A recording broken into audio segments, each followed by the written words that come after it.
Hello, everyone. You're listening to Game Rivals, a podcast where a Nintendo fan and a PlayStation fan talk about the latest games and happenings in the gaming community and industry. I'm one of your hosts, Maximilian X, and together with SeanTemplar, we bring you this bi-weekly podcast about video games.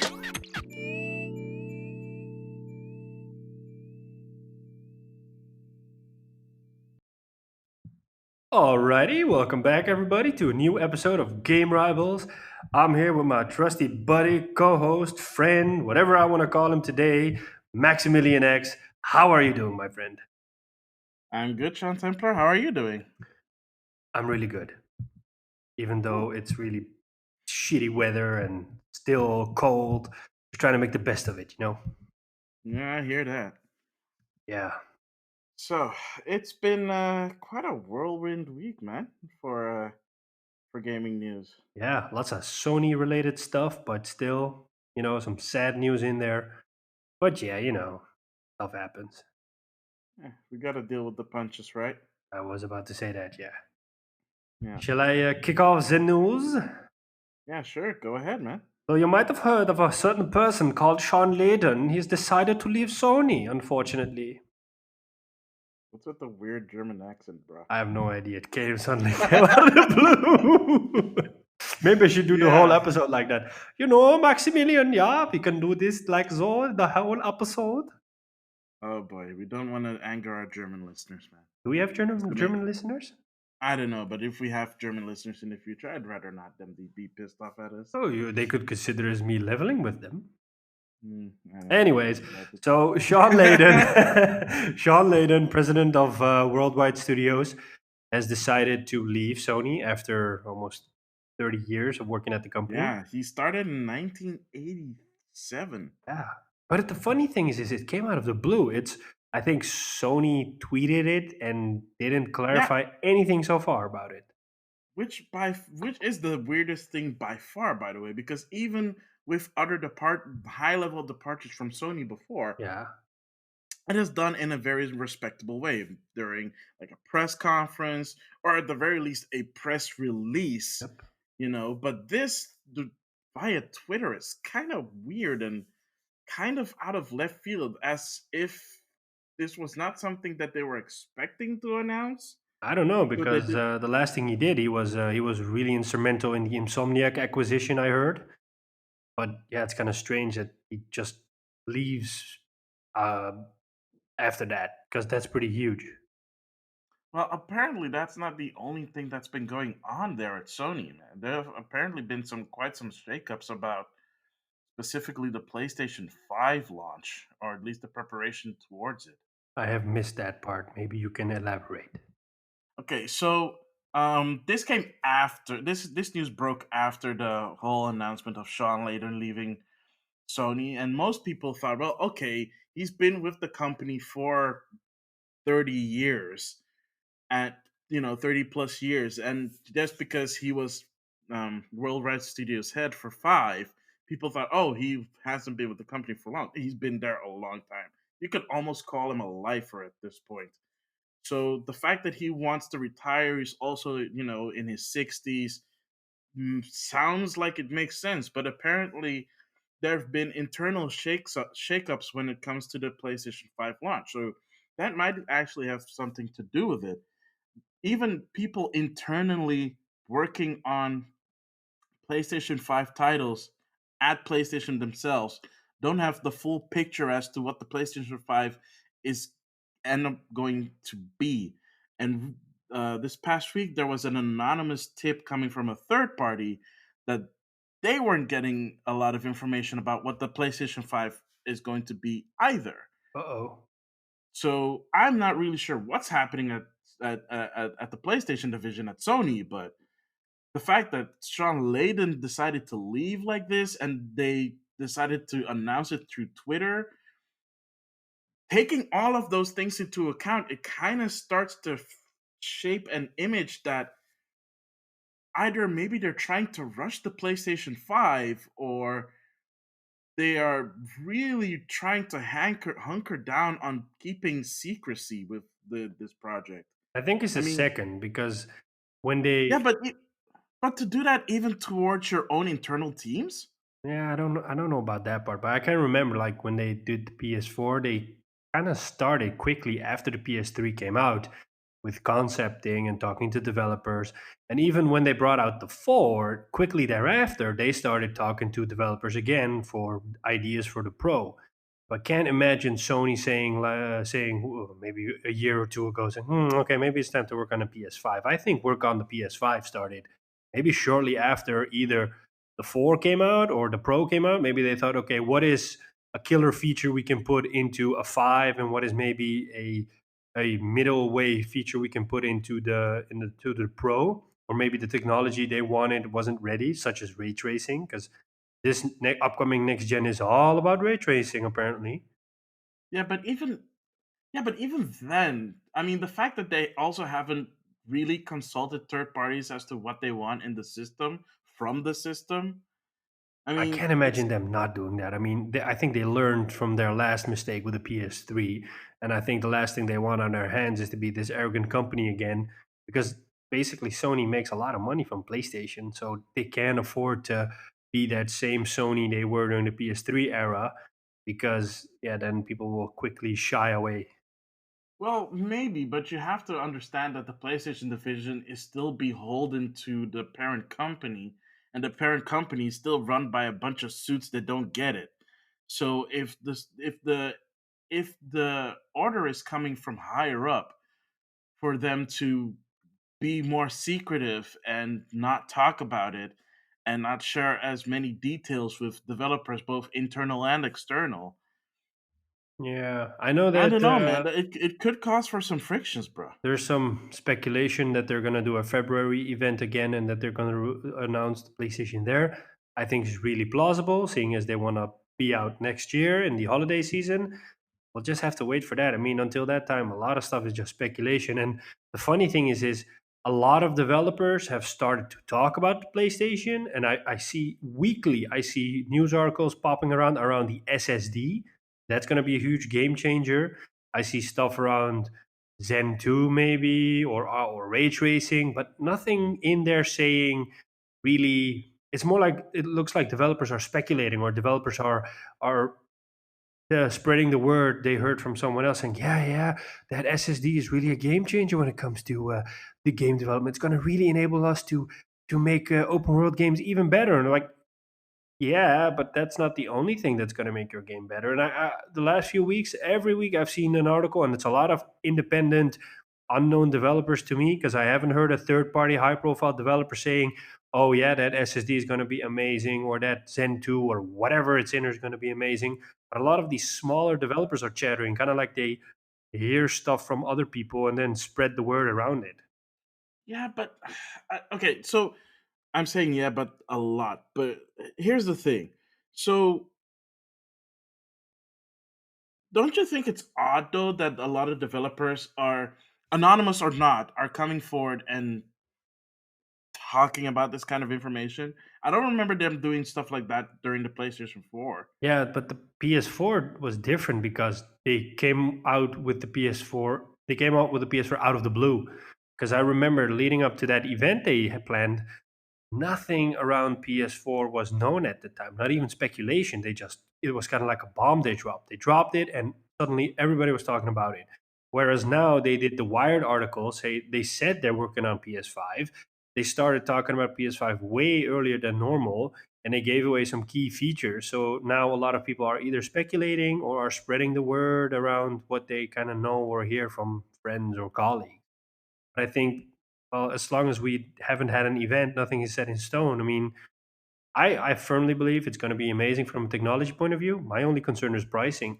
I am afraid that this is going to go towards the starting at 499 category, and I'll buy it, 'cause you know me. But I don't know if Mhm. the average consumer is willing to spend 499 on a console.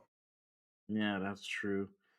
And I think Sony Uh, has a really good. I think Sony can play it off as a really great strategy by saying, if you want 4K 60 FPS, you want like the ultimate gaming machine, you could buy a PS5 at 499. If you want an entry level 4K machine that does 4K scaling, or I don't know, offers any PlayStation Now thingies, you can buy a PS4 Pro for 299 or even a slim for 199, and then they have the whole range covered because Mm. Sony always does support their consoles 10 Consoles years. for yeah, And well, let's be honest, a huge title is coming to PS4 next year. Last of Us, we talked about it last episode. Ghost of Tsushima still coming up, so there is still some AAA stuff coming to PS4. Um, so if they play it off from that angle, they have everything covered. It's just that, yeah, if you want bleeding edge, you always have to pay a bleeding edge price for it, and that worries me. true. But the thing that worries me the most is that they might take a page out of Nintendo's playbook and launch it early. I think they all but confirmed that it's going to come out in the holiday season. Historically, they have done a holiday release. The only times they didn't maybe was, for example, for Europe when the PS3 came out. They came out in March, and I think the first PS1 came out later in America. But historically speaking, they always wanted a holiday season release because that's the most impact you can make. Mm, I don't know. I mean, I'm assuming that they. I'm assuming that like every other Japanese company, their fiscal year ends March 31st. So I guess we'll just have to wait until after that point to see if it'll hold true or not. Yeah. Speaking about PlayStation Now, I kind of dropped a hint. Yeah. That's another article that dropped this week. Sony has decided to cut the price on PlayStation Now, finally. And it went from 19.99 a month, I believe, to 9.99 a month. In the US, yes, Yeah, but also in Europe. well, in Europe it was 14.99. It was 14.99. Well, it's now 9.99 for a month. It's Yeah. 24.99 for a quarter, and it's 60 euros for a whole year instead of 100 euros, which is a pretty sweet deal. Holy crap! It was 100. Apparently. Um, You know what? It doesn't matter. It's really They cool cut that the they price. did it, That's what yeah. And matters. they've also added this new feature in which they add AAA games every month. So, for example, this month you can play the latest God of War, you can play Grand Theft Auto 5, and Hmm. you can play another AAA game.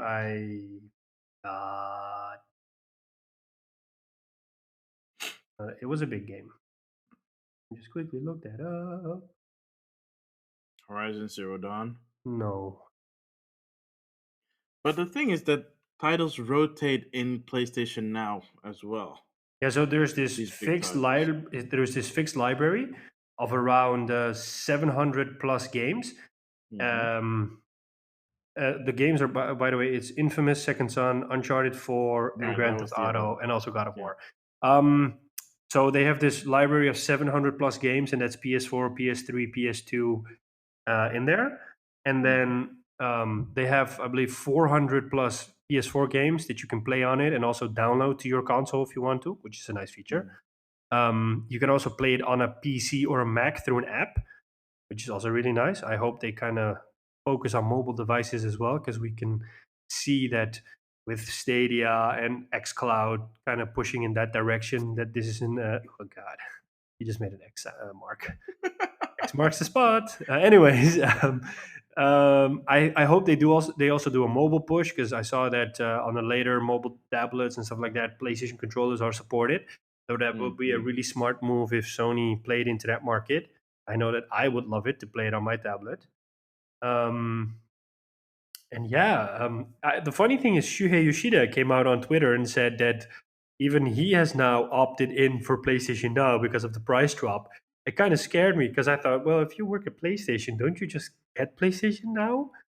But apparently he didn't, so he just took out a subscription because it was cheap now. That's weird. That's really weird. That is really weird, especially the fact that he admitted that. Yeah, but you can also see it as a point of honesty, saying like, okay, I this guy's mean, really yeah. honest. I mean, he has been pretty honest. That's his I've power, never man.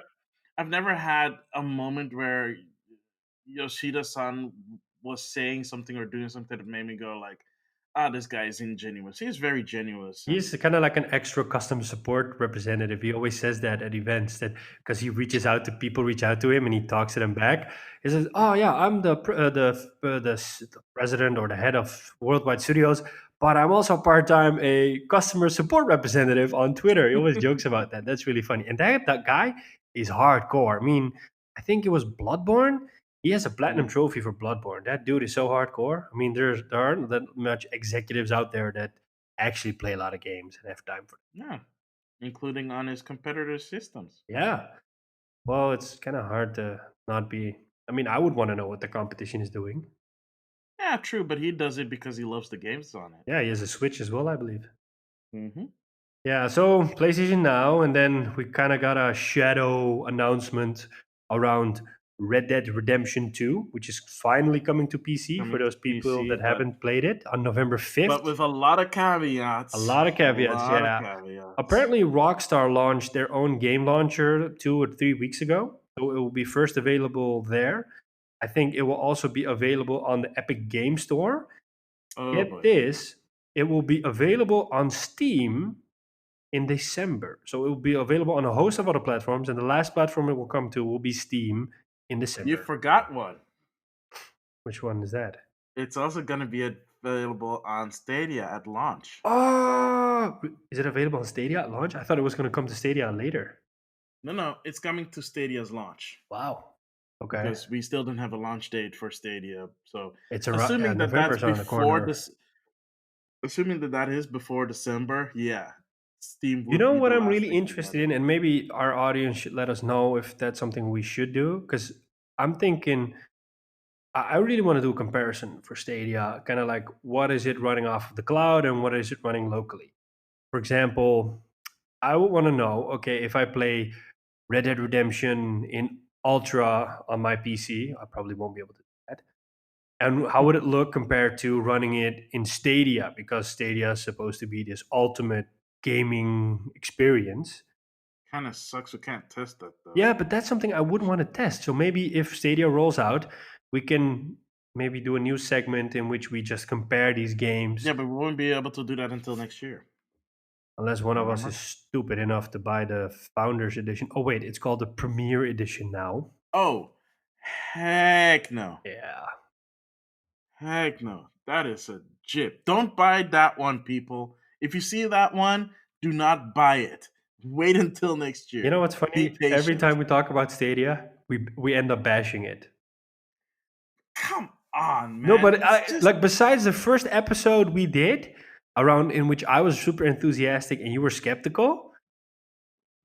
Besides that did you blame episode, me? no, but besides that episode, every episode since far we've just been bashing Stadia. Yeah, because they I keep kind of making like these it. stupid I decisions. kind of like that. Yeah. So what? Stadia's our personal punching bag now. I don't know, as long as they keep making these weird decisions in which they first say we want to be the Netflix of gaming, and then they say no, consider us like Xbox Live or PS Plus. Oh man, that is even stupider, man. Yeah, At least when people thought they were going to be the next Netflix in gaming, it had yeah. some worth to it, whether or not I was skeptical about it or not. I But yay, Yeah. yay. The funny thing is, I got access to GeForce Now the other week, so that's Oh, Nvidia streaming finally! platform. Yeah, so I tried to. Signed up months ago. I still haven't heard anything. Yeah, I got my email a couple of days ago, and I wanted to try Total War Three Kingdoms out because I thought, no, maybe I can play this in 4K Ultra. But Hmm. for some reason, the way it works, and I haven't played it yet, but the way it works is it looks at you open up a launcher, and then you say which game you want to play or which game you have in your library, and then Hmm. it makes you log into your Steam so it can verify that you have the game. But for some reason, it wanted to install that game on my computer or something. I didn't. Huh? Yeah, I don't know. I was confused at that part, and that part it was late. Wasn't it already installed on your computer? Yeah, so I think it's kind of doing a virtual PC install. I don't know because at that point I was so Hmm. confused that I thought, you know what, I'm not in the mood for this right now. Let me just look at this another time, and it was 3 days ago. Yeah, Oh man, you should get on that though. I'm emotionally unstable lately, so I can't deal with a lot of change. So a Mm. lot of things that change just kind of I'm like, oh, I'll just do something else. All right. I'm not emotionally unstable, by the way. I'm just really tired, and I'm Uh huh. impatient for stuff. Yeah. Yeah. Anyways, Yeah. I'm not a loony. Uh, uh, Sure about that? Destiny 2 Shadow Deep dropped this week. Yep. I haven't played it, but I hear, hear it's pretty awesome. Oh, we lost one of our friends to it recently, so yeah, that Unfortunately, says a lot. yes. Yeah, yeah. I heard it's the first 2 seasons, I believe, went free to play, so you can. pick up Destiny either, I believe, on PC, and you can carry over your saves and cross play or whatever, cross saves. Or I haven't really. The only time I played Destiny 2 is when it came out, and I finished the campaign with friends, and I never touched it again. Oh boy. Yeah, I don't want our Yeah. friend to get hurt, but I don't have the level of Oh please, dedication he's he too has. busy playing Destiny 2 to be even listening to us probably right now. Probably he knows But who he is. yeah. But I will say this though, at least I'm not into Destiny 2, so I have no idea. But according to him, the roadmap for Destiny 2's um, content from this point onward is pretty packed and it's pretty consistent, way Yep. more even when they were with Activision, Yeah. which like triggers a lot of questions with me. One, was this something that Activision blocked, or is this something that they feel that they should be doing now because they're free from Activision? Two, if they had these kind of ambitions before, why didn't they try to achieve it when they still were in the deal? And three, how are they able to afford this? I honestly don't know. Maybe they. I don't know. As far as I I don't know, know their either. roadmap is, I think they want to do an expansion every year, and in between, they want to fill those gaps with a lot of booster packy content. And it's not Yeah. always paid content; it's a lot of free content, because they don't want to segment the audience. And I Yeah, believe, but they do want to give the people that pay $40 for an expansion their money's worth. yeah, yeah. So that's why those So expansions are also jam packed. And I think you can also get something like a season pass that guarantees you a lot of stuff. At least that's how they used to do it when they were part of Activision. I don't Um, think they have a season pass now though. I think it's just the expansion. I honestly don't know. Maybe we should get it. It's just that I don't know. I played a lot of Destiny 1 and Destiny 2. I really like the single player because it actually was a good single player compared to the first one. And I have a few friends harassing me constantly saying, "Hey, when am I going to play Destiny 2?" Does this also like when you say the first two seasons are available? Does this also include for all platforms? That I don't know, to be honest. I know on the PC it's available. Because I have it on PlayStation Plus. So I mean, if the first two seasons are out, I'd be willing to try and check out as far as I can get. We can try that out. Yeah. I mean, I don't know if we talked about this, but after that episode, we talked about the Modern Warfare beta. We Hmm. played a lot of Modern Warfare that evening, and Oh yeah, we played a lot of oh Modern yeah, that was Warfare. really fun. If you haven't listened to last week's episode, I suggest you do because we do go into depth as to our experience with Modern Warfare, and then afterwards, as Sean just said, we played a lot more afterwards, which was really fun Yeah, I liked because it. we played a lot of realism, Oh, I love which is I that. think it's called that now, realism Yeah, or it hardcore. was called Hardcore in other games, Yeah, and now it's called Realism. Oh, I love realism. it. I love it. Yeah, that was intense. Yeah. Yeah. Yeah, I had a kill death ratio. I don't remember that game, but there was this one game that You had a really high I kill had a death ratio. 6.0 kill death ratio. I Yeah, almost I finished the remember that match one. without getting killed once. I was constantly You got sneaking around. you ended up getting killed 3 times in that I match, think and so, that's the yeah. only reason why your kill death ratio wasn't higher. Yep. Yep. Oh man. I think I have a recording of that on my PlayStation. Nice. We Ah, should actually upload that yeah. Oh, it's almost one. what? It's coming out in 2 weeks. No, in 20 days it's coming out, so I can't wait. Speaking of uploading, quick side note here. We just uploaded our very first video onto our YouTube channel, which is if you just look us up, we're Game Rivals. And our first unboxing video is live there, and it's none other than the Legend of Zelda Link's Awakening European version of the limited edition, which I did an unboxing of. It's up there. If you just look up Game Rivals Unboxing Legend of Zelda, you'll be able to find it there. I had a lot of fun doing that. I hope I'll get to do more of these in the future, but that depends on how well things go here and budgetary wise and time wise and stuff. But yeah, I had a lot of fun. Were you able to watch it, Sean? I did watch, I believe, the half of it. I'm looking at YouTube right now, and it says I watched still the half of it. Of course. Your amazing voice soothed me so much that I just fell asleep. Oh, gee, No, no, no, no. thanks. I'm just kidding. I was watching. I was watching it, and then somebody talked to me. That just Something makes it came. sound like I was boring. No, no, no, no, no. I was watching it, and then somebody said, "Oh, what's that?" And I was like, "Look, it's an unboxing." And that person started to talk to me about Link's Awakening, and then I couldn't watch the video anymore because I was stuck in a Oh, conversation about Link's Awakening for 30 minutes, which I still haven't well, played. I apologize. Well, I beat the game, so if you want to borrow it, it's yours to That's good borrow. to know. Um, let's see. There's one more thing left on our news list, and that's that Ghost Recon Breakpoint came out, Mm-hmm. and Ooh, it's not yeah. getting a lot of good reviews Nope. because it feels more like an expansion pack compared instead of a whole game. They still say that it's really fun, but kind of suffers from the same issues the first one had. That if you play it in co-op, it's really fun. If you play it alone, it's okay. Oh, Um, I heard that it had a whole slew of new new additional issues with it. there's a lot of Mostly bugs in in there, and Well, mostly to do with the gameplay and basically how it's trying to mesh a bunch of gameplay styles that don't work in in the situation yeah, you're I in. think they looked at their games portfolio and thought, oh, maybe we can add this mechanic and that mechanic and that mechanic and that mechanic from those games, and then we have a whole new game. And Mhm. unfortunately, the game is apparently riddled with microtransactions. It's literally pay to Yay! win. Yep. I Yay! see. You see, Good. I don't understand. Ubisoft was kind of like this. How to put it? We always knew EA was at least a lot of people always pretend EA is a bad guy, and Activision doesn't actually have a lot of games to show besides the regular stuff they always do. And Ubisoft was always this company that took risks and did some really cool stuff.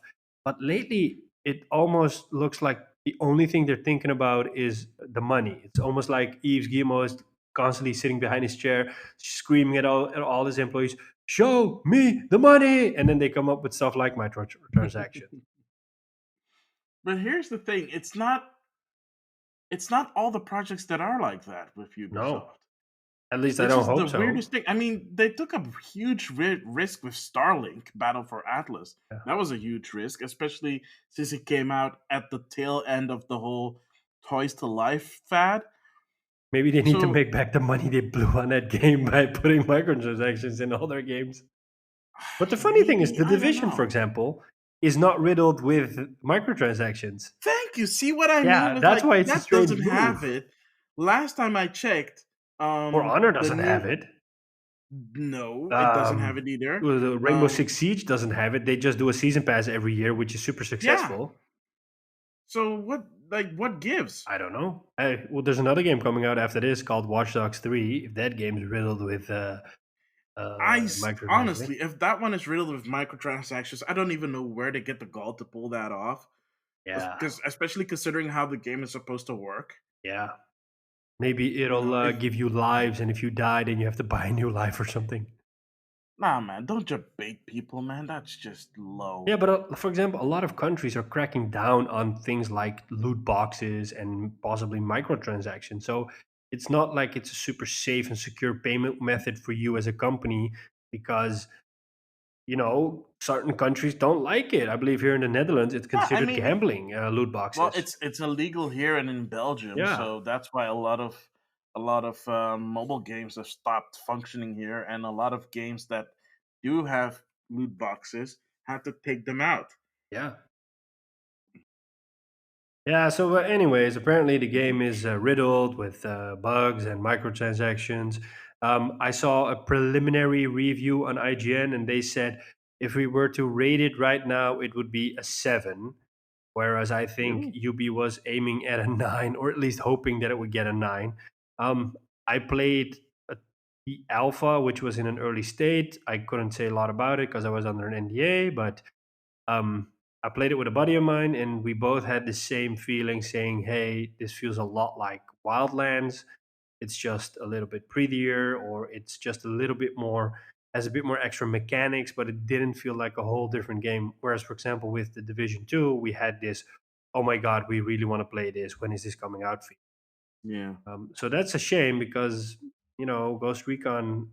I like the first one, but yeah, you have to play it with somebody. If you don't do that, it's really boring. That just makes it sound like RE5.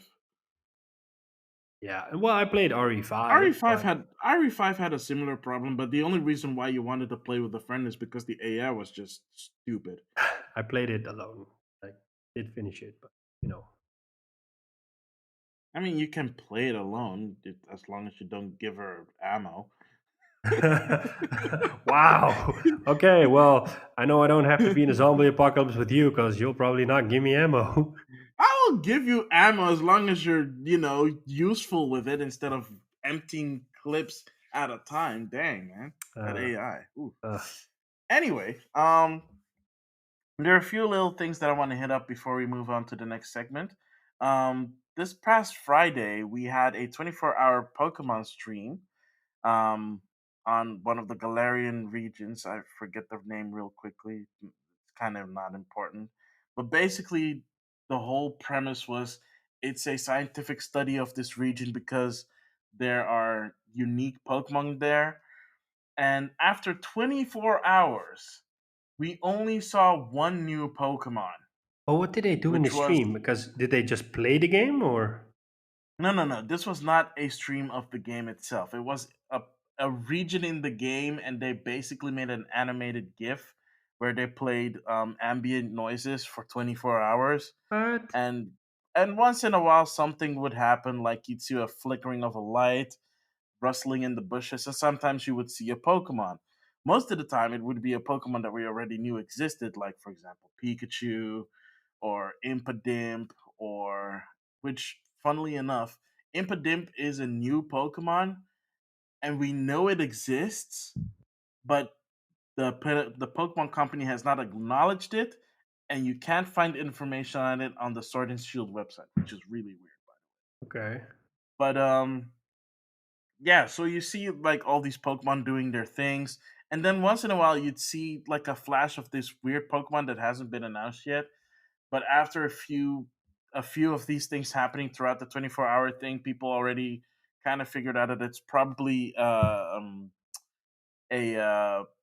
a Galarian form of the Kanto Pokemon Ponyta, which is this fire Pokemon, which looks like a cute little pony that's on fire. Oh. Um, so yeah, at the end of the stream, they finally showed two of them prancing around, being all adorable and stuff. They look really adorable, and they look fluffy as can be.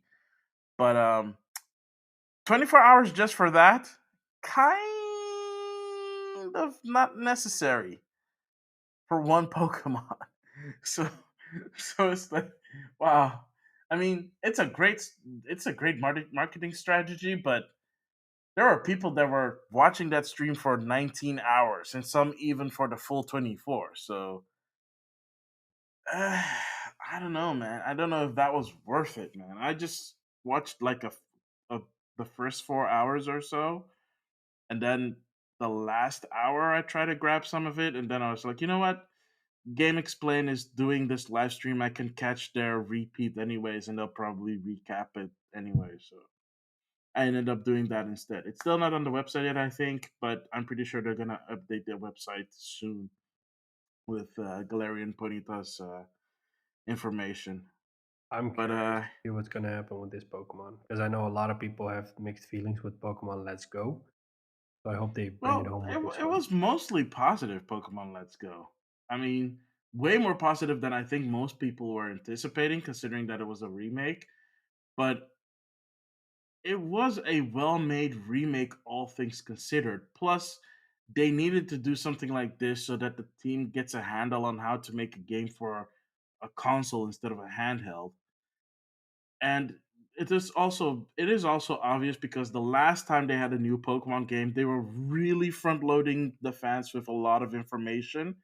And the game's coming out in about a month, and we still don't know the evolution lines of the starter Pokemon, which by this time 3 years ago, I want to say 3 years ago, we already knew what the starter Pokemons were gonna look like in their final form, and we still don't even know that. So yeah, I mean, they're keeping a lot to their chest. They had a really big cover story on Game Informer. Yeah, it's the whole month, right? So yeah, for the whole month. So I'm actually gonna see if I can get more of the written information in there. They had this weird misquote where they thought that um, across both games there are going to be 18 gyms instead of the standard 8. Okay. So that was weird. Apparently, it's not going to be that. Well, we still don't know the final count, but basically, what they did say is that there's going to be a major league and a minor league, kind of like in soccer. Yeah. So yeah, who knows? Yeah, I'll just Uh, wait for your review and then I'll decide if I want to play it or not. I'll give my review. Don't worry about it. Um, to what lesser news though, apparently people are truly experiencing Joy-Con drifts in their Nintendo Switch Lite, Yeah, I saw that. I saw which even is that a they applied an they what I don't know how the process works, but if you want to release a device, you have to apply for that through the FCC or something in America, and they applied for a new Switch Lite through the FCC. Oh yeah, people actually figured out what that was. That was not a new revision of the Switch Lite. Oh, what was it? That was for the development kit for the Switch Lite. Oh, okay.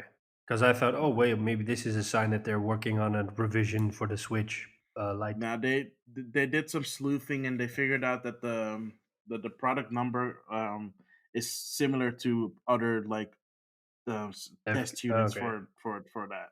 So basically, you have the development kit and then you have the hardware where you can actually run like master code on it. Yeah. That's what it is. And what are they gonna do around the drift issue? I think what they've been doing all along is send it in and have it fixed. But if But you you have to send it send in the whole in, Switch Lite. do you get Yes. like do you get the same Joy-Con or do they put in a revised Joy-Con or I don't know because I haven't seen any reports of people sending it in and getting it back. So I don't you know had until Joy-Con someone. drift, right? Yeah, but I have regular Joy-Cons, so I only have to send it the Joy-Con. Okay, but did you ever experience drift after that? Yeah. So then maybe they're just giving you the same Joy-Cons? Well, no, because the last time they said they found damage, so I had to. So they actually replaced it with brand new ones. The first time I did it, though, actually no, that's not true. The first time I sent them in was after I sent it in initially for the connection issue that the launch switches had. Oh, the launch switches had connection issues?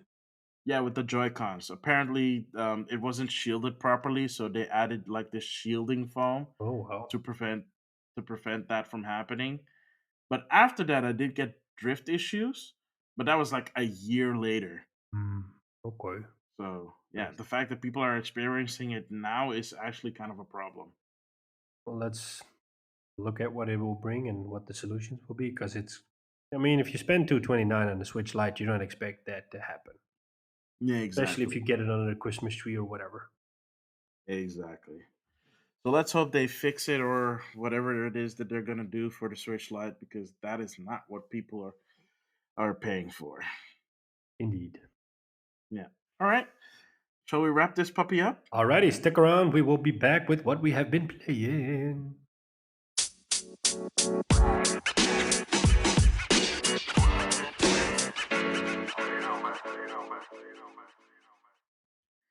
And we're back with what we've been playing.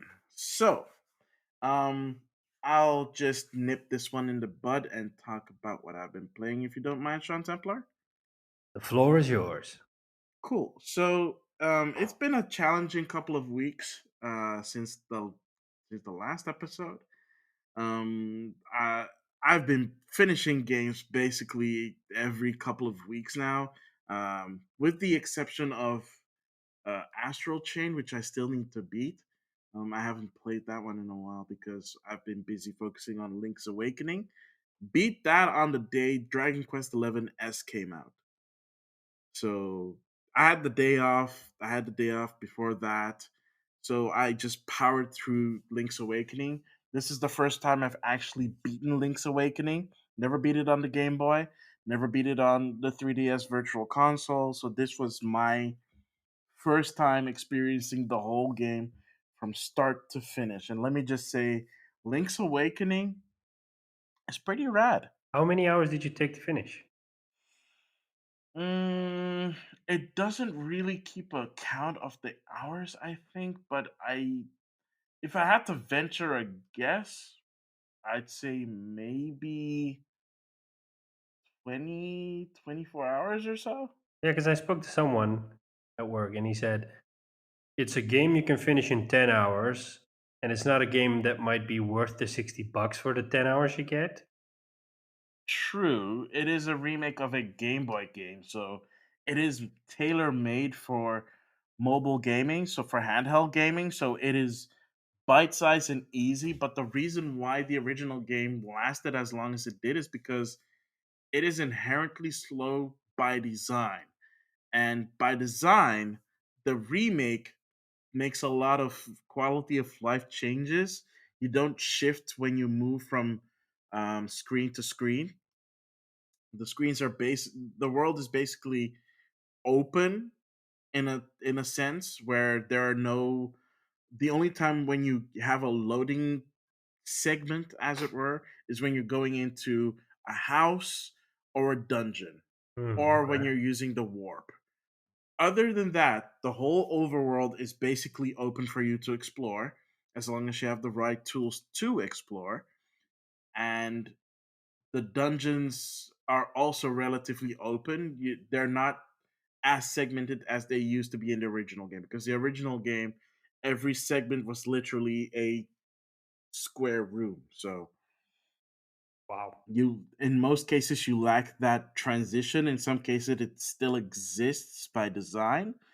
Um, but yeah, it is a way more breezier experience. It is a very pretty game, as I've already said before. It looks very diorama-y, Well, and the I saw it characters are just. with the I saw it at work. Somebody was playing it in handheld mode and it really looked cartoony and cute, and I don't know. Yeah, and it works in both. Like in handheld mode, it looks really nice. Blowing up on your TV screen, it looks really nice. The only downside is, of course, some places have some minor frame rate drops.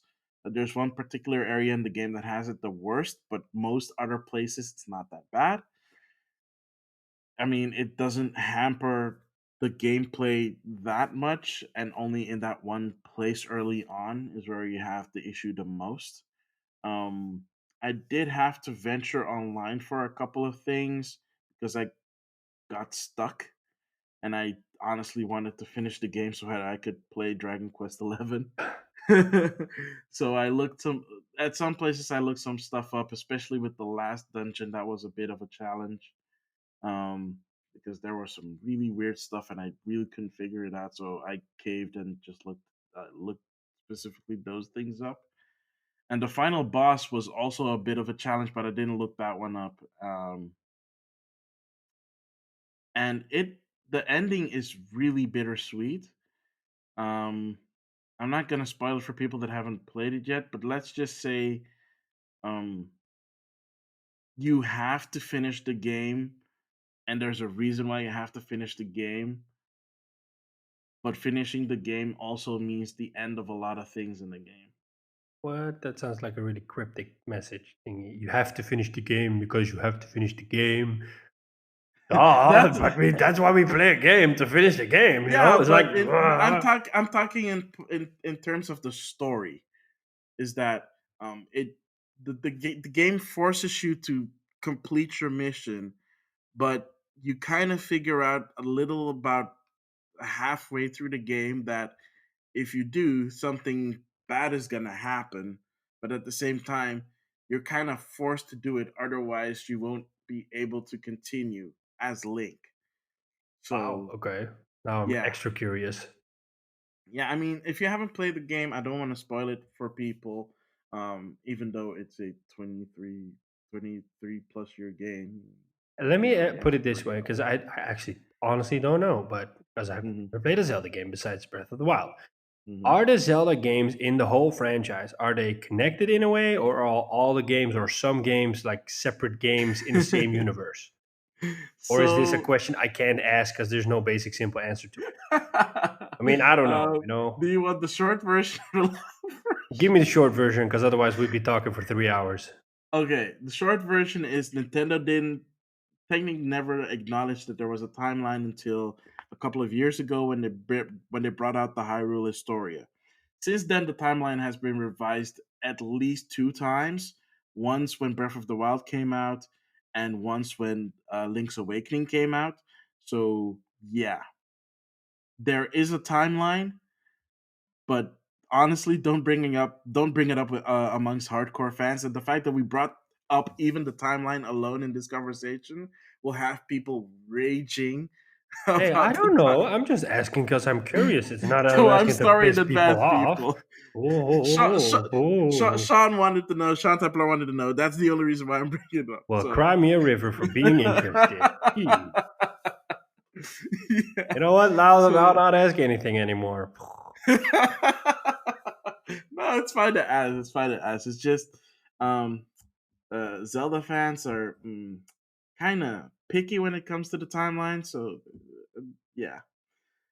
Um, but yeah. So like I said, well, like I hinted already before, I played Dragon Quest XI S the day after it came out because when I finally beat Zelda, it was late and I was kind of tired. Plus, I already played the demo to completion, which is the first 10 hours of the game. So Is you the know, demo 10 hours? yep. What? The demo is the first 10 hours of the game. Whoa, So that's if a you big finish, demo. yeah, and the save file I transfers. know. Whoa. Yeah. So it's a very good strategy because yeah, Whoa. now I was very prepared going into it, which How long was that kind game? the main game is depending on who you asked if they played the previous version, about 70 to 100. What? Well, then 10 hours is nothing. Then it's a really smart strategy Exactly. to hook you in. Oh my God. Exactly. Yeah. What? So, but after that, I had barely any time to play Dragon Quest 11. So I'm only about 21 hours in now. Damn.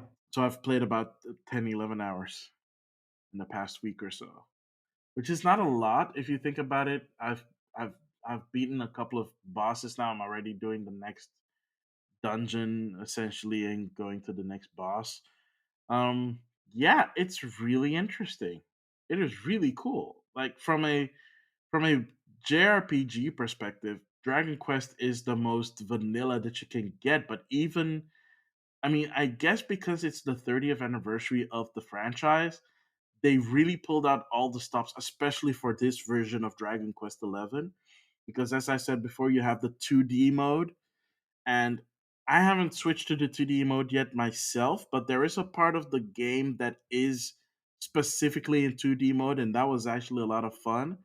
Um, it's this part where you travel to this village of creatures that harbor the timeline of Dragon Quest. Like Dragon Quest also has a timeline, and Are fans really picky if I bring that up as well? Or, no, that one not because that one is actually defined by the makers of the oh, game. thank So God. unlike the Zelda time. Anyway, they did this really cool thing where uh some monsters are disrupting the flow of time and specifically the 10 previous game worlds. So you get these things called past words, as in past, not password but past words. um, and you use those words to travel to a specific point of time in those games in 2D mode, which is basically this 16-bit style Dragon Quest, like it was on the Super Nintendo. And it looks really cool, and it's really fun to play and see all these characters again and being in that environment, and it's done really well. Nice. Like, it's really pretty. Like if you were to play Dragon Quest 11 in 2D mode all the way, it would basically be the best Super Nintendo Dragon Quest game you've ever played. Okay. But since you can also play in 3D mode, it's also the best 3D Dragon Quest game you've ever played. Plus, they added like a whole bunch of uh, what do you call them? I just said the word again. Quality of life improvements. You can speed up the battles. so you don't have to waste a lot of time during the battle. So if you want to grind, you can actually grind without feeling like you're wasting time. And the level balancing is easy. They added custom outfits that you can put on your characters without it actually influencing their stats, which is also really cool. Because now I look like the hero from Dragon Quest VIII, and one of my characters is wearing this adorable little warthog outfit. Oh god. She looks really cool because she has pigtails on and it's sticking out of the out costume. And one of them has this really badass Lupin style outfit, so he looks like this cool ass thief.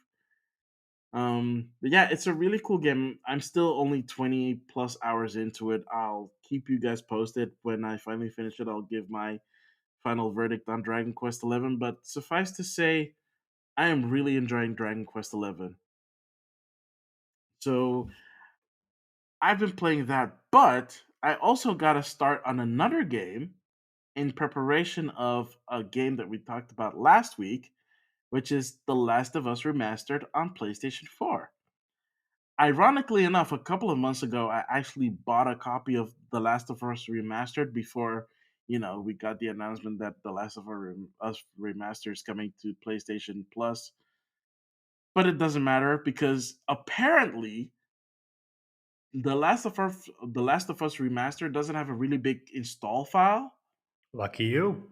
Lucky me, because I was getting so tired of that. I already deleted stuff in preparation, and then I put the disc in, and then the progress bar went zip, bloop, done. And then it started downloading some updates, and I was like, "Wait, that's it? Oh, A okay." lot of So I Sony just waited games until the streaming from the updates were disc. done. It's like, why? If you can do this, why do you keep torturing us with bullcrap installations? Ah, You should upgrade oh, your good hard drive. grief. Yeah, I know. I really should.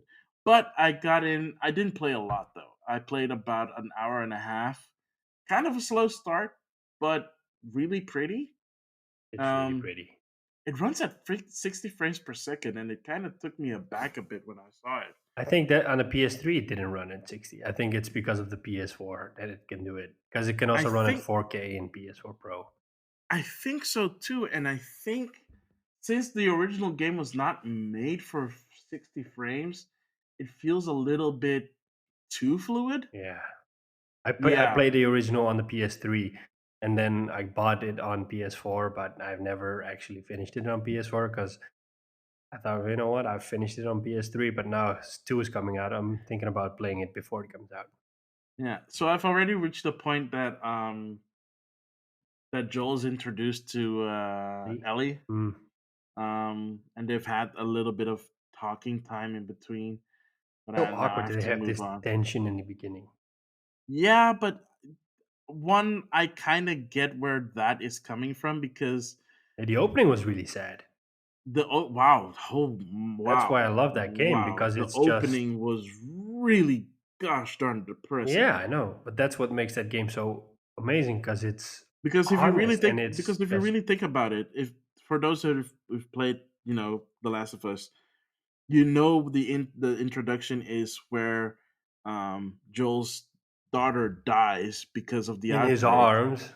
in his arms, and I knew that that was going to happen. I didn't know how it was going to happen. I Yep. didn't know it was because of some idiot taking orders from a higher up soldier that shot his AK whatever at them and got her instead of getting Joel. And I was like, wow, that is so messed up. Mhm.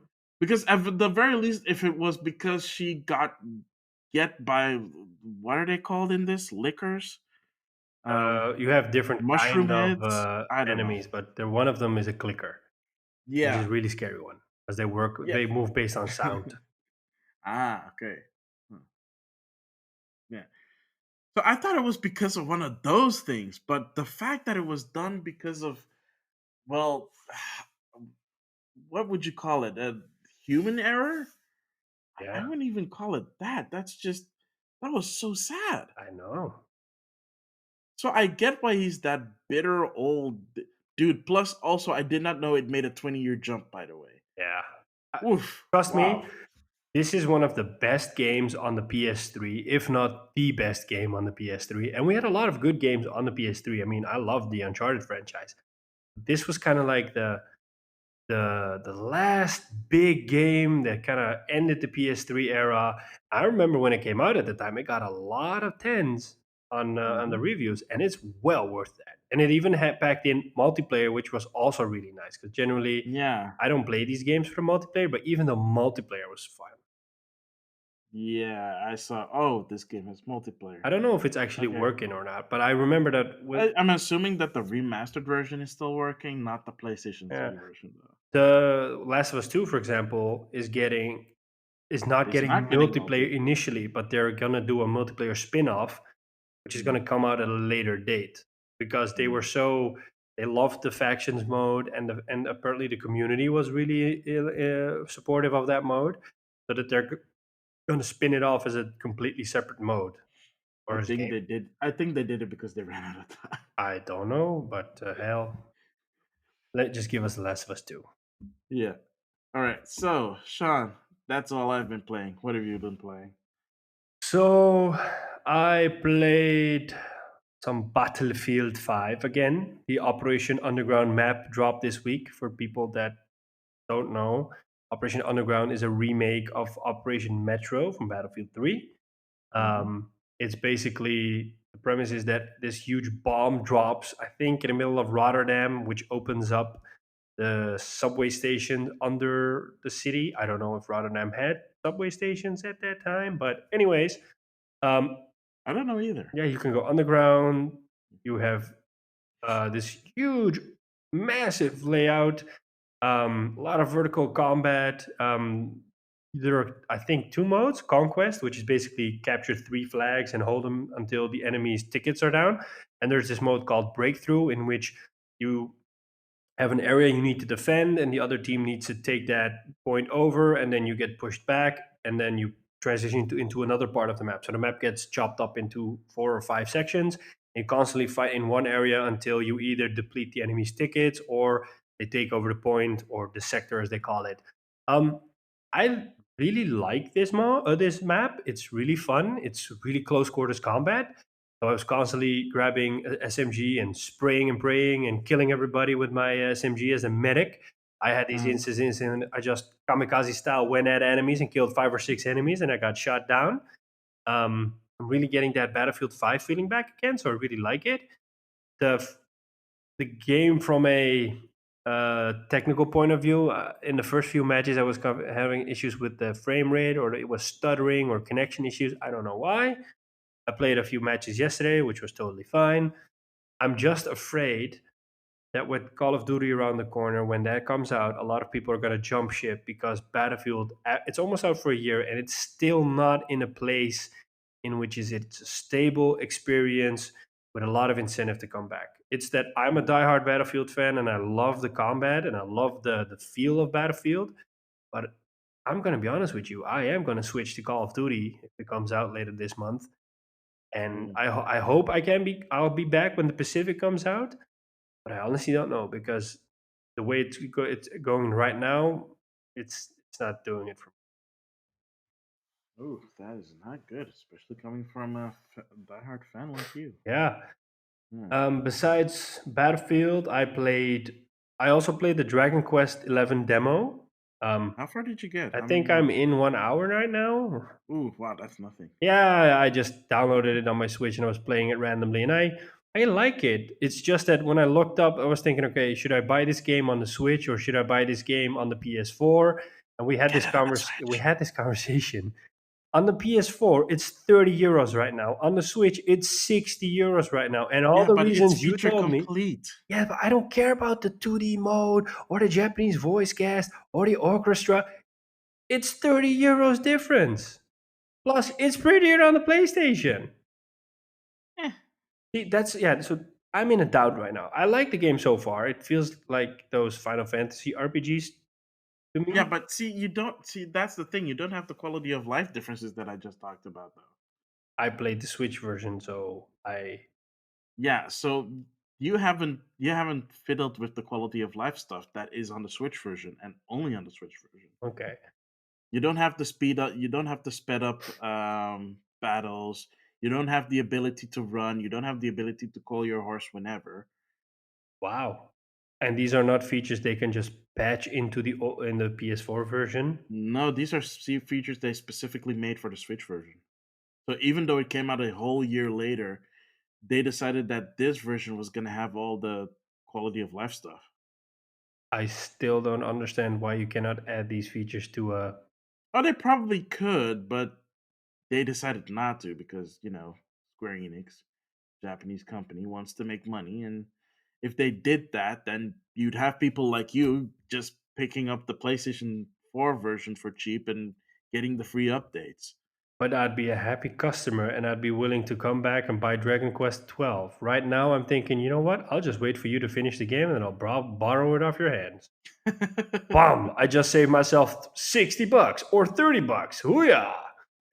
Anyways, I like Uh, it. It really looks nice and stylish. it is. It Yeah. is. I mean, it's Akira Toriyama art, so you honestly can't go wrong with that. So, Yeah. I also yeah, played Dauntless. I don't know if you know that game.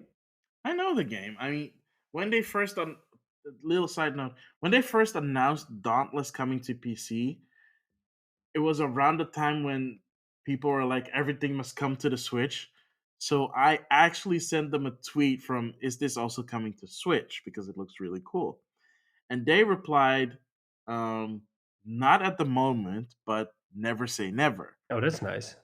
So when the Switch version got announced at, I think, this year's E3, I went back to that tweet and then I replied to, "Yeah, you guys kept your end of the bargain." But that tweet was from 2017. Oh, damn. That's a long bargain. That is a long ass waiting game. But honestly, I can't wait until it's out. Unfortunately, it's not out on Switch yet. Yeah, so it's out on PS4, and I played the PC version when it was in open beta, and Mm, I downloaded it a while back ago on my PS4. It's the 1.0 version, and then I thought, well, you know what? Let me just play it because it was sitting there installed on my hard drive, and I like it more now compared to the open beta because it's so. And I, for people that don't know, the game is made by I think, BioWare people. It was a mhm. studio founded by a lot of people that came out from BioWare, and it's this really cool, stylish, cartoony, kind of Asian inspired look. It's basically a Western Monster Hunter. And the part that I love is it's a lot more accessible than Monster Hunter. I know that Monster Hunter is a lot more expansive and has a lot more features and options, but I kind of got overwhelmed with Monster Hunter World in the beginning, and that's probably the reason I never started playing it after that. Whereas with Dauntless, it's taken that Western approach and it's really accessible. So, for example, matchmaking is really easy and fast. I can just invite people from my PlayStation friend list and just play them with them easily. Whereas with Monster Hunter World, was a whole thing to get that done in the beginning. The tutorial is really easy. The mechanics of the game are pretty simple, and they explain you really clearly and how all the things work. I think I'm in an hour and a half right now. Um, it looks really pretty. I like the cartoony style of it. It plays really nice. It's just really simple. There's this heavy and the light button, and then you can mash it up a little bit. Okay. Um, you always, if you join a hunt, you always play with four people, and you just get matchmaking into that, which is also really fast. Um, I like it. And when the funny thing is that you talked about the Switch version, but when I was playing it, I really thought this would be a perfect game for the Switch. Oh, And I couldn't remember at that moment if I thought, hey, is this a game that got announced for the Switch or is coming to Switch? And then you just mentioned that it's coming to the Switch in the winter of 20. yeah. The Nintendo Switch website, the Nintendo website only says winter 2019. So honestly, that's probably some before the year's over at the very Yeah, I least. think it will be an amazing game to play on the Switch. Yeah, I think the style of it fits really nice on the Switch. Um, Hmm. I would love to play that game on the go on the Switch. Yeah. Yeah, Well, we'll see. We'll see about that because it's an online game, yeah. and it has to compete with Monster Hunter Ultimate Monster Hunter Generations Ultimate on Switch, which is already out and is you don't have to play online if you don't want to. So there's a big difference in there. So I'm Yeah, kind of curious this if is free to the play. Monster Hunter it is free to play, but I'm curious if the Monster Hunter fan base would jump ship to Dauntless. I don't know. The funny thing is it's free to play, but it kind of incorporates the Fortnite model in which you have a instead of a battle pass that you have in Fortnite, you have a hunts pass, and then you can get extra rewards and extra XP and stuff like that.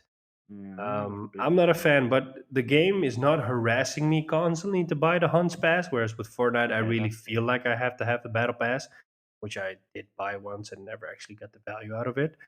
Different story. But yeah, I would definitely recommend people to play Downloads. It's a free to play game. You can download it on Xbox, PC, and PS4, and hopefully soon on Switch. Yeah. And the last, Oh, oh yeah, little FYI, one of the co-founders did indeed used to work for Riot Games and BioWare and Ubisoft. Damn, okay, oh, that's nice. that's quite an impressive list. But yeah, they're all like former AAA guys there, so from different companies have Mm. had different careers, career lines. It So felt like a Dragon Age kind of game in the beginning when I started playing it on the PC, and now it really feels like it's found its own identity. yeah, it took I think it took a while because a lot of people were like, well, it looks like an interesting game, but it feels kind of generic. I don't know. There's not a whole lot of depth to it either, or let me in a way of progression or as a story, or at least maybe that's because I'm not that far in. But I had instances in which I was playing it and I was thinking like, okay, is this something I can keep on doing for 10 hours if it keeps going at this pace? So I do hope that the game shakes things up a bit. But Hmm, then again, I wonder if Monster Hunter also has that because basically it's go out, slay a monster, come back. yeah. I guess it's like I mean it's a I hate the term. It's a live game, so it's going to evolve with time. I mean, even what's it called again? Wasn't born in a day? Fortnite. I Yeah. mean, sheesh. So It's actually oh funny how okay Fortnite became what it was because initially it was the save the world mode, kind of the zombie tower yeah, defense mode, and the and now nobody's even talking yeah. about that one.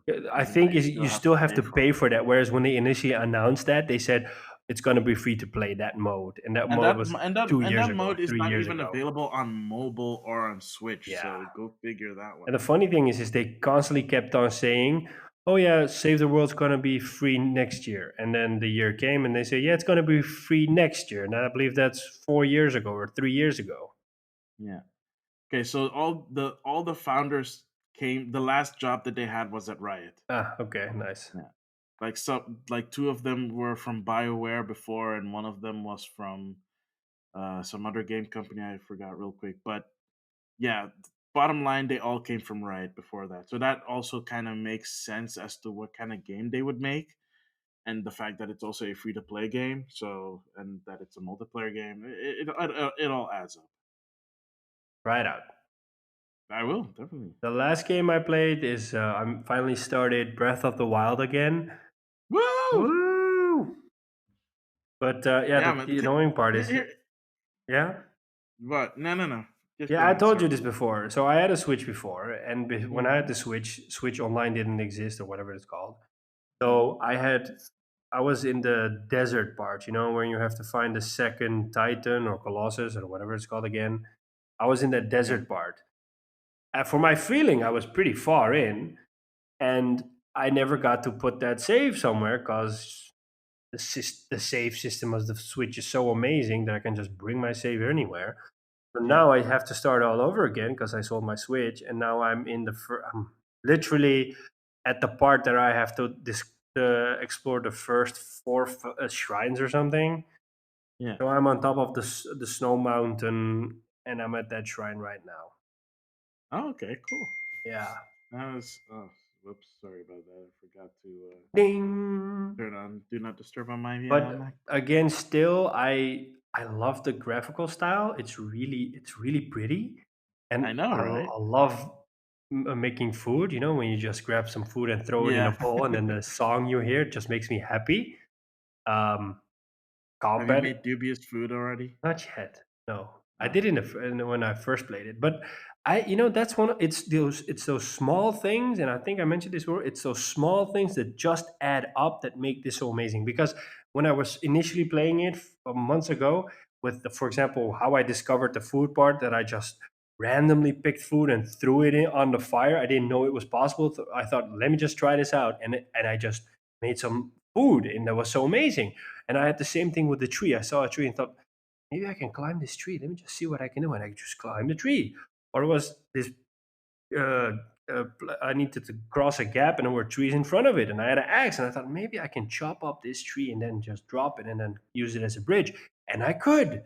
And then I thought, you know what? Maybe if I chop some more on this tree, I can get wood. And I could.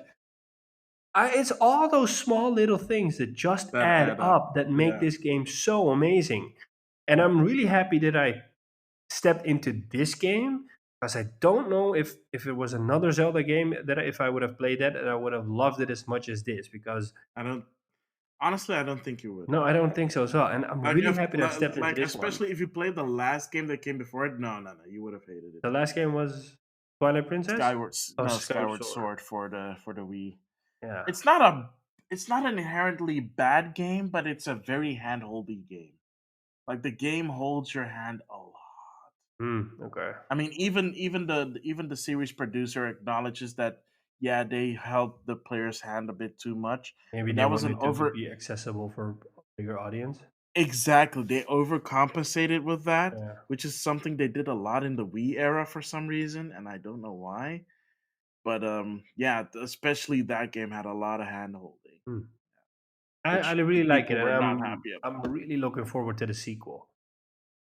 Yeah, ooh, next year is going to be a good year for Yeah, Zelda. I think Ooh. it's going to come out next year. We had this conversation. I think it's going to come out around the time that the new Xbox and PlayStation come out, so Nintendo can still have this amazing game to steal the thunder.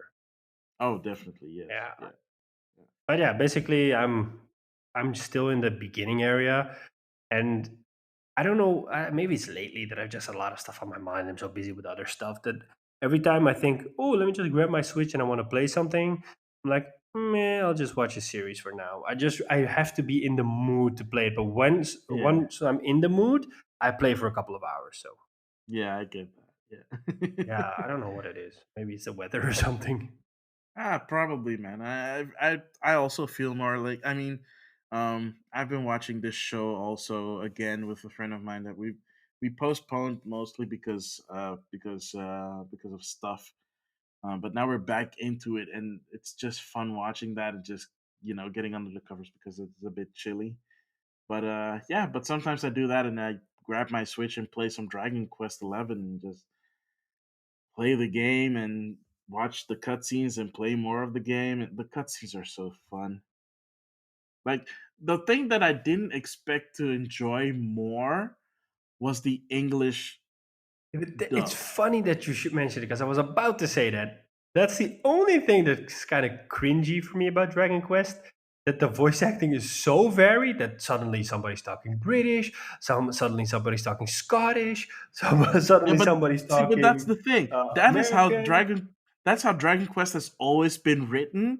But since Dragon Quest has never had voiceovers before, ever, like ever, Yeah, this is the first time you're actually hearing how it's supposed to sound instead of you trying to think of how it's supposed to were sound there because you never can voiceovers?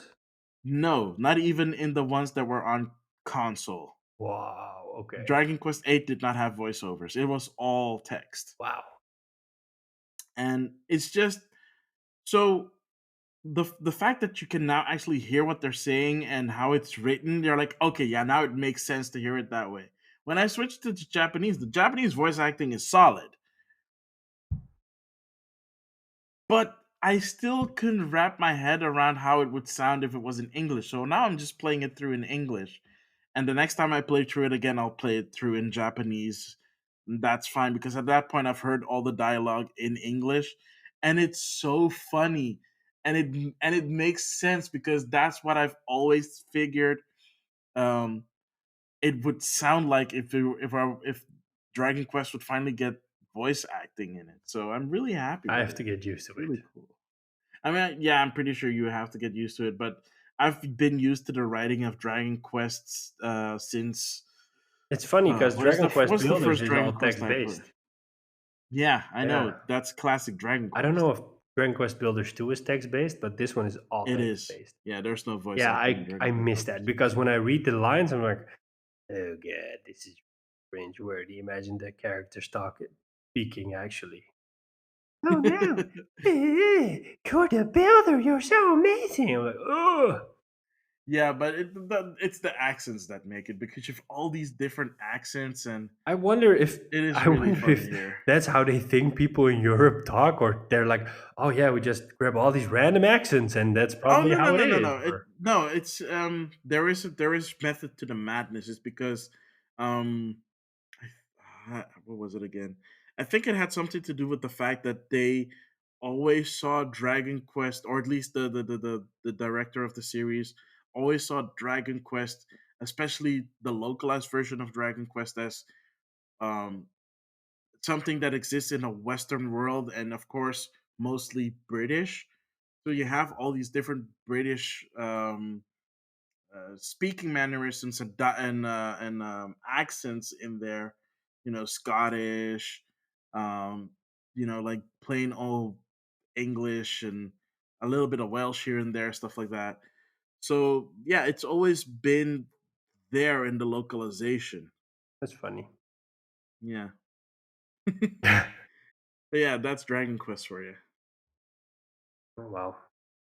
All right. That's everything I've been playing. If people will I stick was about around, to. we'll switch on to our hidden gems, right? Yep, that's the one. So hang out tight. We'll be right back.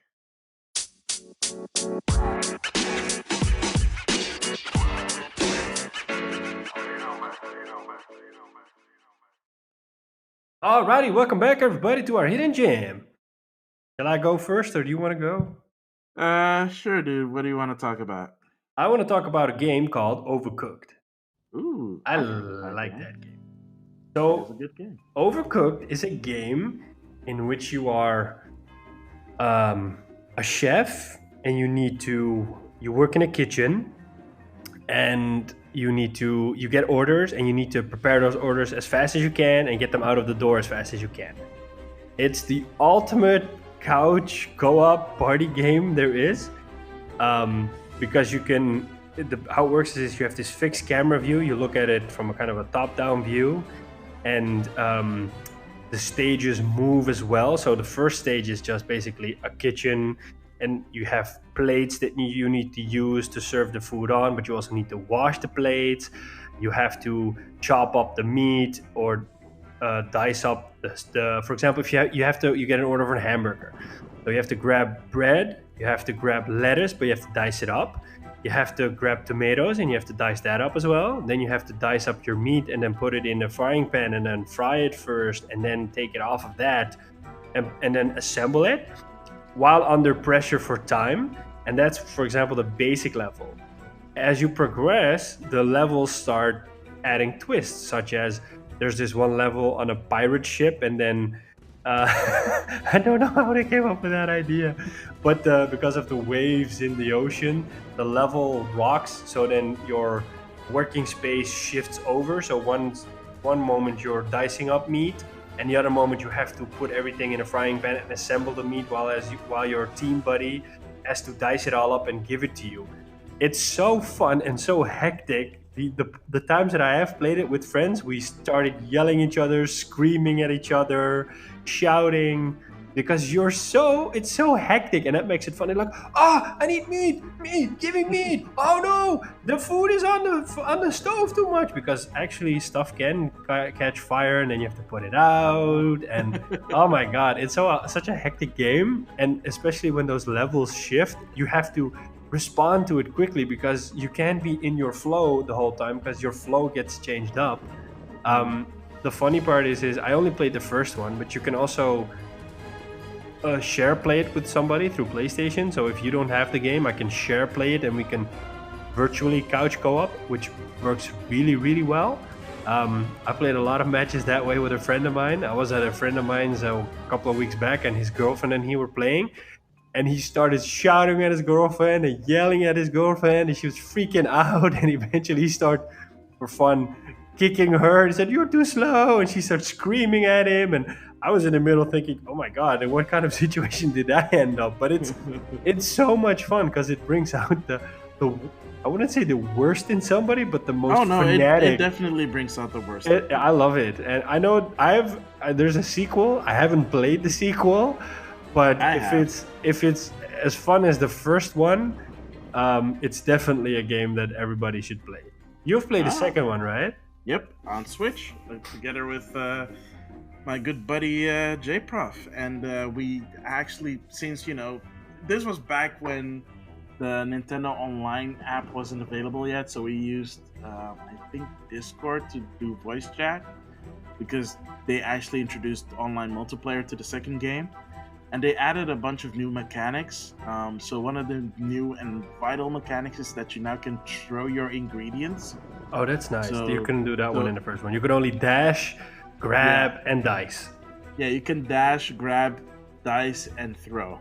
Oh, that's nice. So that helps a lot because now you have kitchens that are sometimes divided into two segments, and one is only on one island and the other is on the other island. Yeah, yeah, just And like in you the first. have to and you have to either put it on a conveyor belt Yeah, that yeah, it yeah. gets to the other person, or you have to throw it Oh, that's because the nice. conveyor belts are slow Yeah, and I people remember that tend from to first make one. mistakes.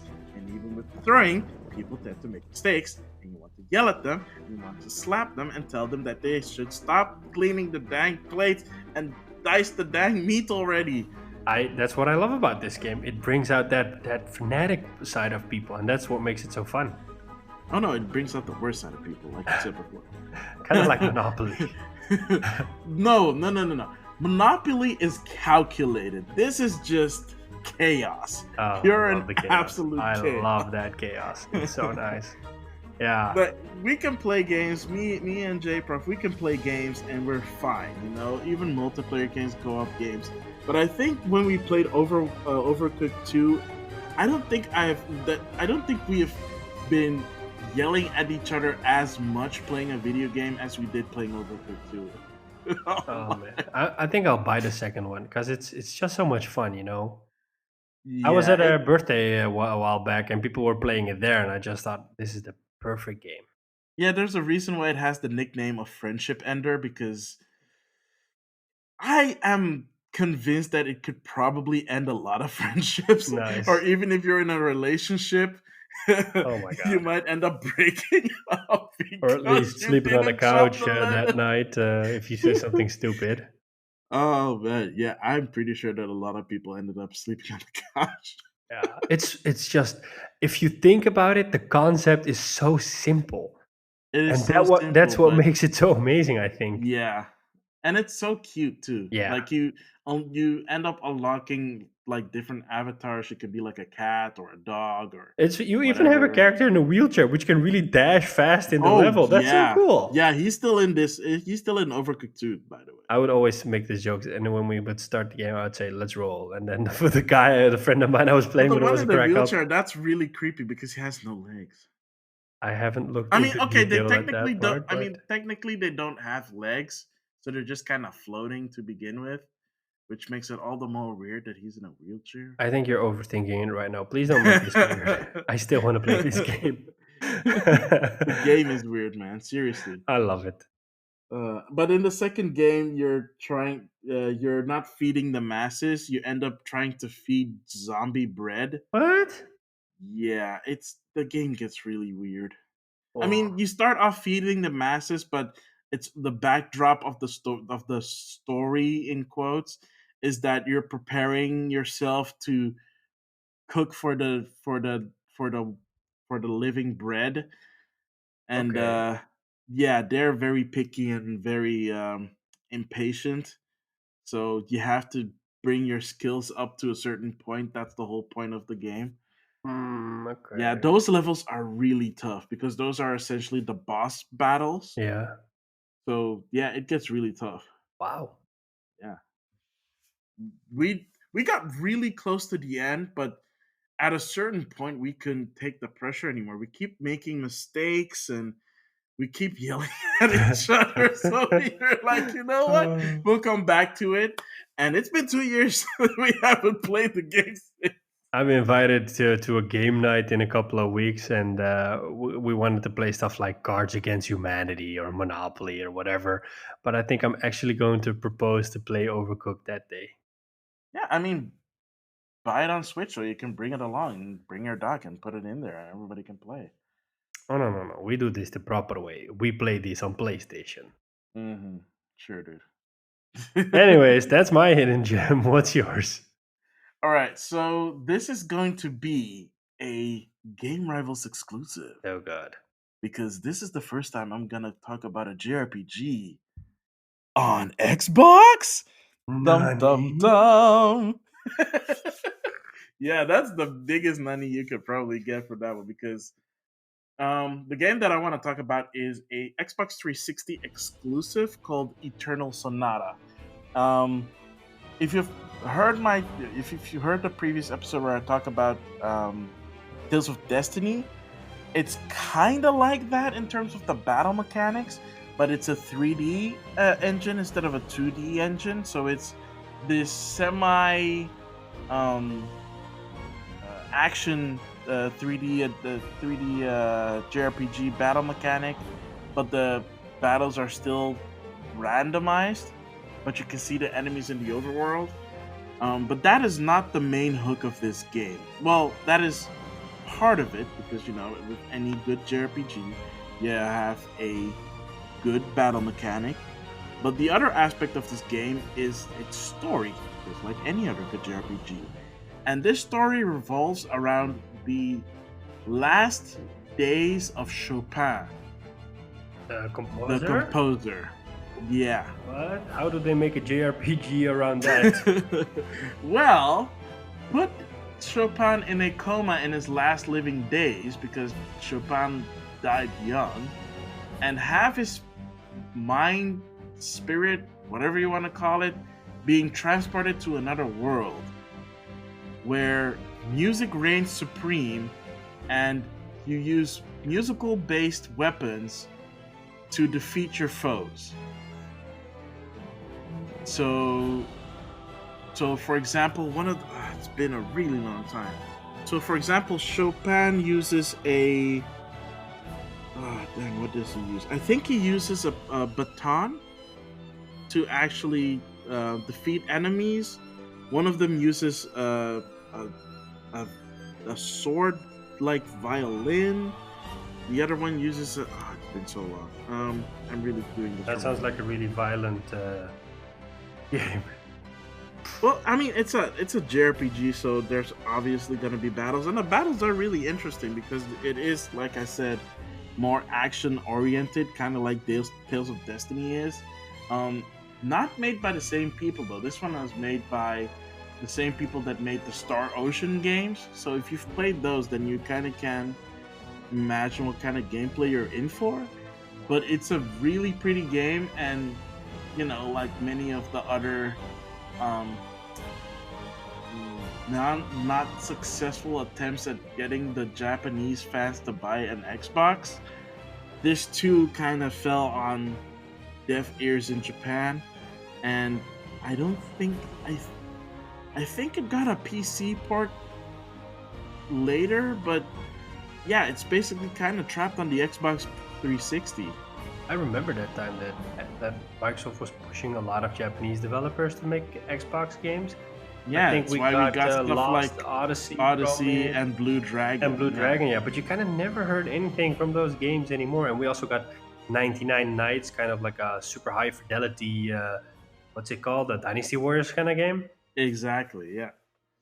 So unfortunately, it is stuck on that system. The the game looks pretty for the time. It still kind of holds up because it's all this stylized look to it. The animation might be a bit stiff, but other than that, the voice acting is not half bad. It's a really fun game. I will admit that I never finished the game, but that's partially because at the time I the reason why I bought an Xbox 360 was because um, a friend of mine wanted to play Halo 3 with him, and I bought it because it was at least a JRPG and something that I can get into. Oh, Halo 3. I love that game. And I mean, I enjoyed the game enough, and I still want to finish that game one of these days. And honestly, it's the reason why I still not only own the game but still own an Xbox 360. I mean, it's not hooked up to anything, but if I wanted to, I can hook it up to one of my monitors in my office or on the TV if I really wanted to do. But I'm not that desperate. But if there is a game that I would hook up the Xbox 360 to the big TV in my living room again, it would be that game because if I'm gonna play it, I'm gonna play it right. Wow. Which is a real shame because honestly, I think it would be better if they just ported the game to other systems already. If they haven't ported it to PC, at the very least, port it to PC. But I think Microsoft, I think it was no, it was Namco that published it. So yeah, that's never gonna happen. No. Yeah, I mean, Maybe they'll make a yeah, remaster out of it. Wait, just Namco is wait. not. Honestly, Namco is not that good about doing remasters unless it's a Tales of game. Anything else they don't really give that treatment to. The Tales of games is a really big exception, and even then, it depends on which Tales of game it is. So, I did not I mean, expect I that. tried to like after we talked about Tales of Destiny, I tried to look if I can buy a new copy of Tales of Destiny. That game goes for way too much on eBay. Like the cheapest one I saw was less than $100. What? Yes, $100. Like a complete set that is not the Japanese version because for whatever reason it is flooded with the Japanese version. And even then I have my doubts because the photos don't look legit. They look like they just burned it and then photocopied the cover. But yeah, a lot of the Japanese version for some reason, those are the only ones that are relatively cheap compared to the rest. When I say relatively cheap, I still mean $60 because it's complete inbox sealed, which anybody can do. Wouldn't want to be So, scammed out of your money, would you know? oh, exactly. So yeah, my quest to getting another copy of Tales of Destiny is gonna be a long one because apparently that game is harder to find than I don't know, Leprechaun's Gold or something. Ooh, gold. Yeah. Oh well. So yeah, that's Eternal Sonata for me. I think it's relatively easier to find than Tales of Destiny. If you have an Xbox 360 lying around, get it. It's kind of a shame that they're kind of winding down on the whole backwards compatibility on Xbox One because if they added, I don't know if they added Eternal Sonata to it. I may have to look it up later.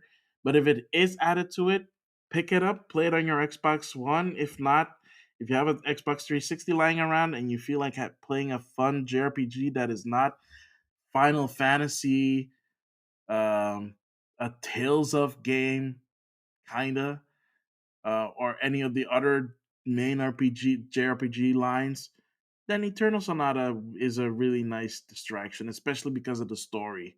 The story is really weird, but in a It's fun way. not backwards compatible. That's unfortunate. At least double check that again. That Nope, is it is not backwards compatible. ah. Sorry. Come on, Namco Bandai, get on that stuff, man. Seriously, I'm not even kidding. Get on that stuff. But yeah, that brings us to the end of another Game Rivals. Thank you guys so much for listening once again. You can find us on any of the podcasting apps as always. Just look up Game Rivals. You can find us on Apple Podcast, Spotify, Stitcher, Overcast. Overcast, or wherever you listen to your podcast to. You can also now find us on YouTube on Game Rivals. It's a bit difficult to find us because apparently there are a whole bunch of people naming their channel Game Rivals, which not cool. But if you just look up Game Rivals Zelda unboxing, you'll find our channel right away. You can't miss it. It has the awesomest logo, um, made by, of course, Beatmall1. Follow him on at Beatmall1. You can follow us on Twitter as well at game underscore rivals underscore. You can follow me on Twitter at Maximilian. You can always send us an email with your feedback, question, comments, whatever at gamerivalsfeedback at gmail.com. We also leave a link in the description of the podcast where you can leave your audio comments. So if you want to be featured on the podcast once, just leave us a voice message. You don't even need to sign up for Anchor to do it, and you might be featured on one of our episodes. Um, I guess that's it. Do you have anything else to add, Sean Templar, before we sign off? I just want to thank everybody. That's what it's kind of like my standard answer right now, but I'm just so grateful for everybody just listens in every 2 weeks. The supporting messages we get, people that are enthusiastic. Some people have become promoters of who I would never expect it to be. I was at a drink a couple of weeks ago, and I ran into someone I hadn't seen well for a while, and that person said, "Hey, I actually heard you had a podcast, and it's so awesome, and I heard it from that person was so enthusiastic." I was kind of amazed by it. It was like, oh, and my reaction was, "Oh my god, that's so embarrassing that you have to hear it through that and that and that way." He's like, "No, it's so cool," and blah blah blah. I'm like, yeah, I think so. I don't know. It's just you're not used to some people being so enthusiastic about it, which I really Yeah. appreciate. It's just getting used to. Yeah, it Um, is really nice to hear it from people. Yeah. yeah, so I want to thank those people. I want to thank everybody that tunes in and that tells us, "Hey, I love this," or "I love that," or "Maybe you should think about this." And the feedback is it's welcome. So please keep it coming. It Yeah. only get better that way. And Um, don't forget to continue to spread the word around so that Spread the more game people rivals hear love, it. yeah, and Yeah. exactly. But that's basically my finishing message. Thank you all, Yeah. Thanks. We really appreciate it once again. So for this week, this has been Maximilian X, and I'm Sean Templar. and we'll see you all guys again next time.